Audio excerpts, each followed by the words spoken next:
things. She is this perfect underdog crime fighter by night story. She was such a big star. She seemed so untouchable. She was so ahead of her time. She said more than once, "My beauty is my courage." And by that she meant people never got past her face. There are stories almost like a prison escape.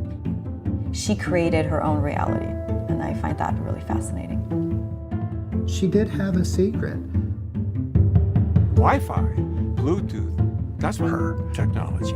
You think, how could this be possible? If I wanted to be harsh, I would say she was a plagiarizer. You don't get to be Hedy Lamar and smart.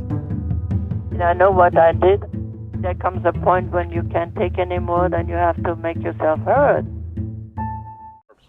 Oh, hello, thank you so much for the roses. Oh, you're very welcome. I love them. The brains of people are more interesting than the looks, I think. And then people have the idea of I'm a sort of a stupid thing. What was that moment like for you as a filmmaker? I think I cried when I first heard Hedy's voice. I was different, I guess. Maybe I came from a different planet, who knows? But whatever it is, inventions are easy for me to do. How did Hedy Lamar's life end? Hedy withdrew from the world at the end of her life. She really felt misunderstood. Part of it was a shoplifting arrest, which she may or may not have been guilty of. And part of it was that she had this really unfortunate plastic surgery at the end of her life to try and shore up that beauty. She was so withdrawn by the time she started to get recognized for her invention that she never came out publicly and accepted any claim for it. People ask me all the time if Hedy Lamar's life was a tragic life to me. And I don't think it was, funnily enough.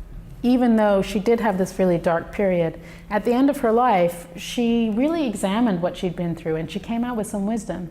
And the reason we know that is she would call her children and leave them these long messages on their answer phones, which they would record.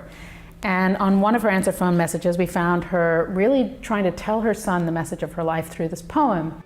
Give the world the best you have, and you'll be kicked into the sea. Give the world the best you've got anyway.